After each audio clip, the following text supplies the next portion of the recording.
हाँ साहेब, अमे आ सर्वे कर्युं एना माटे पूछवा गया था बराबर के भाई शा माटे अमने वळतर नथी मळ्युं, जेने बगाड़ नथी एने वळतर आप्युं छे तो अमन साहेब बगाड़ छे बराबर तो केम वळतर न मळ्युं बराबर। तो ए लोकोनुं केवुं शुं थाय छे के साहेब अमारा संबंधो अमे हाचव्या छे बराबर।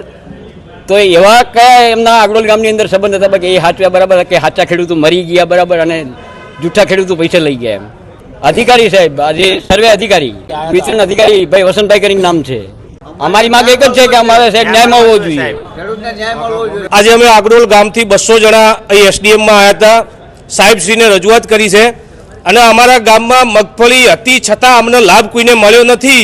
જે સર્વે કરવા આવ્યા હતા એ અમારો ગામ 1500 વોટિંગનું ગામ છે, પણ 2 કલાકમાં સર્વે કરીને જતા રહ્યા। એટલો ફાસ્ટ સર્વે કેવી રીતે થયો અને કયો સંબંધ તમે હાચવ્યો, कई तमारी लागवड हती के कई तमे लांच लीधी, एवं अमने साहेबश्रीने नम्र विनंती, सरकारने नम्र विनंती के अमने झड़पथी आनुं निराकरण लावे अने खेडूतोए उसीना पैसा लईने बियारण लाव्युं हतुं, मगफळीनुं दवा अने बधुं हजू होमेवाळाने आल्या नहीं, मगफळीनुं बगड़ी गयुं अने सरकारे जे पैसा फाळव्या हता ए एमांथी अधिकारीओ जे संबंध हाचवान जे कौभांड कर्युं एनुं बहार आवे एवी अमारा આગડોલ गामनी नम्र विनंती छे। આગડોલ ગામમાં 300 ખેડૂતો છે, એમાં 30 જણાને મળ્યા છે અને 30 જણાનું સાહેબશ્રીને નમ્ર વિનંતી કે ચેક કરશો તો એમને મગફળી વાઈ કે નથી વાઈ એ તમને રિઝલ્ટ મળી જશે। છતાંય 10-10 વર્ષથી ખેતરો પડ્યા હતા, કોઈ વાવેતર નથી કર્યું, એમને 40-40 હજાર મળ્યા છે। 10-10 વીઘાના 2 નંબર હતા, એમાં એકને 40 મળ્યા ને એકમાં 10,000 મળ્યા। 30,000નો શેનો આટલો તફાવત છે?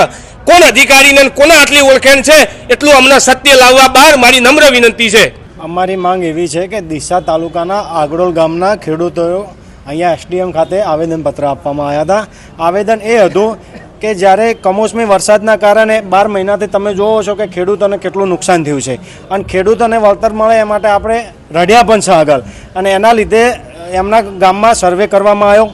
સર્વે કર્યો તો સર્વેમાં શું થયું, જે હાચા ખેડૂતો હતા, જે હાચા ખેડૂત પાયમાલ થઈ જતા, જેમને ખાવાના ફોફો હતા, જેમના જોડે ખાવા માટે પૈસા નહોતા, એવા લોકોનો સર્વે થયો નહીં, અને થયો તો એમના ખાતામાં પૈસા 2-3 હજાર જ નાખવામાં આવ્યા અને બીજા જે સર્વે કરીને પૈસા નાખવામાં આવ્યા છે એ તદ્દન ગેરવ્યાજબી પૈસા એમને કર્યા છે, તદ્દન સર્વે ખોટો કર્યો છે। અને જે ખેડૂતોને પૈસા નાખવામાં આવ્યા એમને કંઈ બગાડ પણ નહોતો થયો અને કંઈ નુકસાન પણ નહોતું થયું, એવા ખેડૂતોને આ લોકોએ સર્વે કરીને પૈસા નાખ્યા છે।